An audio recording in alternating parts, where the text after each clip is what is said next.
महत्वपूर्ण रिजल्ट वहां का है। लेकिन अच्छा अमित ये बताइए, हाँ अमित आप जो कह रहे पहले अपनी बात कह लीजिए फिर। शुरुआत में ये बोल रहा था कि दो चीजें, एक तो जो जम्मू कश्मीर की बात हो रही थी, जब मैं क्योंकि मैं घाटी इलाके में घूमा था और ठीक ठाक घूमा हूँ, 2 दिन लगातार मैं घूमा हूँ वहां पर, मैं बार बार कह रहा हूँ कि पूरा जो मुस्लिम वोट बैंक है वो पूरी तरह से शिफ्ट हो गया था, क्योंकि बीजेपी को लाना नहीं था।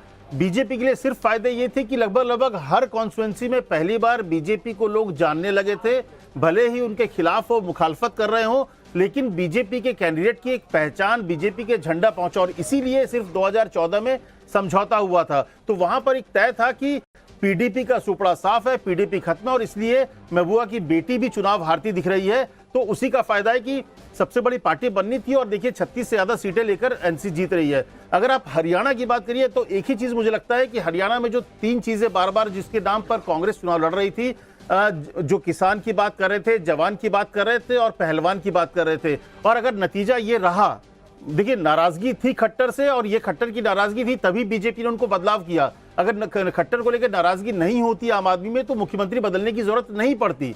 उनको नाराजगी थी, लेकिन पिछले 6 महीने में मुझे लगता है कुछ बड़े फैसले किए गए हैं। इनका मैनिफेस्टो जो है, अगर ये नतीजा यही रहता है, इंटैक्ट रहता है, नतीजे इसी में बदलते हैं रुझान में, तो बहुत बड़ा कंट्रीब्यूशन जो होगा, जो कुछ कैबिनेट के बड़े फैसले हुए हैं, और जो अग्निवीर को ही, जैसे देखिए निश्चित तौर पर जवान में जो नाराजगी थी, युवाओं में नाराजगी थी, उसको दूर करने के लिए हरियाणवी अग्निवीरों को परमानेंट नौकरी का फैसला किया गया।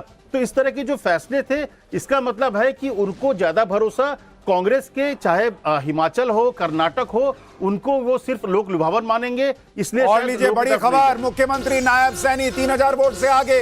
इस वक्त की बड़ी खबर आपको बता दें, अवधेश जी अभी थोड़ी देर पहले जानकारी दे रहे थे कि मुख्यमंत्री पीछे चल रहे हैं, लेकिन अब खबर ये आ गई है कि मुख्यमंत्री आगे हो गए।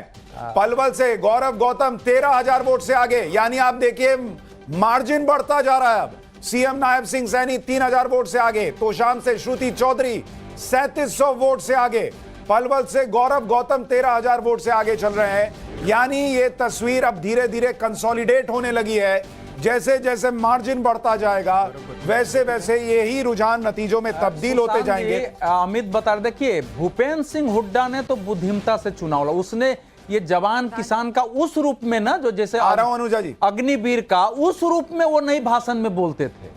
हाँ, वो अलग अलग एरियाज में, मान लीजिए अंबाला में जाएं तो थोड़ा भाषण दे दें, एक जगह दे दें, लेकिन उनके भाषण के वीडियो देखेंगे ना, या उनके प्रेस कॉन्फ्रेंस के, तो आपको बहुत रेयर देगा। ये दिल्ली के नेता, यहाँ के एक्टिविस्ट ज्यादा इस विषय को उठा रहे थे, तो उन्होंने अपनी बुद्धि से वहां चुनाव लड़ा था। सेंटर की सारी नहीं तो बचा है। दूसरा जो देखिए, इसमें हम फिर आपका ध्यान दिलाएंगे और देश का ध्यान दिलाएंगे, जो सबसे महत्वपूर्ण ट्रेंड इसमें है कि मुसलमानों ने बहुमत। अनिल विज कुछ कह रहे हैं, वो सुनिए। क्या बोलूं, तो कुमारी कांग्रेस को हरियाणा की जनता अच्छी तरह सबक सिखाती नजर आ रही है। ये सवेरे सवेरे इन्होंने झूठ की दुकान खोली थी, और वहाँ से नकली पानी, नकली बिस्कुट निकल रहे थे और नकली जलेबियाँ निकल रही थी। तो अब वो जो नकली चीज़ होती है, अगर किसी को नकली जूता पहना दो तो घर जाते जाते वो फट जाता है। अब वो फट चुका है और अब असलियत सामने आ गई है, और आप देखेंगे कि शाम तक जैसे जैसे राउंड बढ़ते जाएंगे वैसे वैसे पर ये गैप और बढ़ता चला जाएगा। सर, पर कांग्रेस ने तो ऑलरेडी सेलिब्रेशन शुरू करे हुए थे। अब आगे वही सेलिब्रेट कर रहे थे जो कांग्रेस के अंदर भी चाहते थे। हुड्डा हारे, बहुत सारे लोग थे, मैंने शक्लें जानता हूं मैं उनकी, मैंने देखा उनको, वही पटाखे बजा रहे थे कि हुड्डा हार रहा, हुड्डा हार रहा, हुड्डा हार रहा।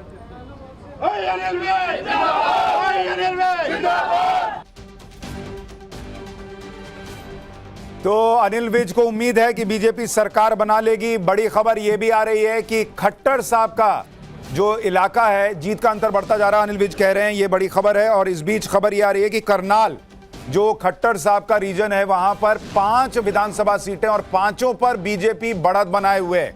यानी मनोहर लाल खट्टर को लेकर बड़ी नाराजगी की जो बातें थी, वो कम से कम करनाल में नहीं दिख रही। वहां 5 विधानसभा सीटों पर बीजेपी आगे चल रही है। फिरोजपुर, जिरका और पुन्हाना जो मुस्लिम डोमिनेटेड सीटें हैं, वहां पर भी बीजेपी आगे चल रही है, और बीजेपी ने वहां पर मुस्लिम कैंडिडेट उतारा था, जिसका फायदा लग रहा है बीजेपी को मिल रहा है।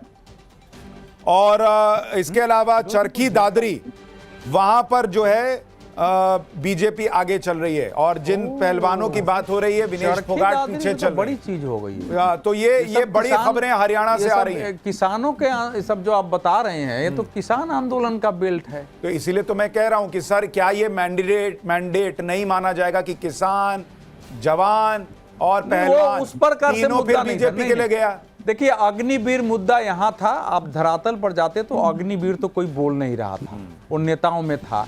किसानों का मुद्दा जो है वो अंबाला उसके आसपास लोगों ने जरूर थोड़ा उठाया था, वो तो बात अलग है। हरियाणा के चुनाव के मुद्दे अब जो मुझे लग रहा है कि दलितों में जो क्लासिफिकेशन का मामला था, ठीक है। मतलब कांग्रेस को जो आरक्षण खत्म हो उमाकांत जाएगा, लखेरा जी। संविधान खत्म हो जाएगा, इसके नाम पर लोकसभा में इन ब्लॉक जो दलितों का वोट गया था ना, वो अब ब्रेक किया है। उमाकांत लखेरा जी, क्या ये किसान, जवान, पहलवान तीनों बीजेपी के साथ है हरियाणा में दिख रहा है? देखिए जो जमीनी हकीकत थी और जनरल परसेप्शन था हरियाणा से, ग्राउंड रिपोर्ट्स थी, किसी ग्राउंड रिपोर्ट्स ने ये नहीं बताया कि बीजेपी जीत रही है। इवन पॉलिस्टर्स ने भी नहीं बताया, जितने 5-6 एजेंसीज के सर्वे हुए हैं। और जवान जो अग्निवीर का मुद्दा था, ये मुद्दा ग्राउंड पर था, जमीन पर था।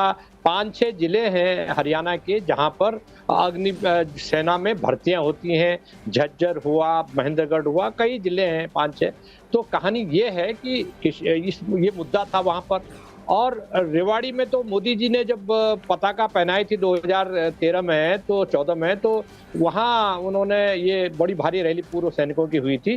तो ये बड़ा मुद्दा था वहाँ पर। और अभी भी मैं ये कह रहा हूँ कि किसानों में नाराजगी थी। 700 से ज्यादा किसान मरे, आंदोलन के दौरान मरे, बीमारी से या तो जो भी कारण हुए, दुर्घटना से। तो मैं ये ठीक है, कह रहा हूँ, देखिए भाई जो नाराजगी हो वो तो कम से कम आंकड़ों में नहीं दिख रही। डोडा में आम आदमी पार्टी आगे, जम्मू कश्मीर में नवमान शर्मा आपके लिए खुशखबरी लेकर आया हूं। जम्मू कश्मीर में डोडा में आम आदमी पार्टी आगे हो गई है। पूरे अभी इन दोनों जगहों पर रुझानों में पहली बार आम आदमी पार्टी के आगे होने की खबर है। बहुत महत्वपूर्ण हरियाणा के लिए। 1 मिनट आ रहा हूं। नवमान शर्मा थोड़ा सा मुस्कुराइए भाई, खाता खुल रहा है। मैं आपको यही बोल रहा हूँ कि अभी हमें इंतजार करने की जरूरत है। हमें पूरी उम्मीद है कि दोनों जगह आम आदमी पार्टी जो है विधानसभाओं में एंटर करेगी। इसके साथ ही हम देश की 6 विधानसभाओं में हमारे प्रतिनिधि होंगे। हमें पूरी उम्मीद है। देखिए हम बहुत ऑर्गेनिक पार्टी है, ना हमारे पास पैसा है, ना हमारे पास रिसोर्सेज है, हमारे पास तो सिर्फ लोगों की ताकत है। हमने तो हरियाणा पे रिक्शों पे प्रचार किया है। हमारे पास कार्यकर्ताओं को खिलाने के लिए मुझे हमारे पास सबसे साधन नहीं थे। अच्छी बात आपकी ये लग रही है और लगती भी है कि आप लोग कम से कम ईवीएम का रोना नहीं रोते।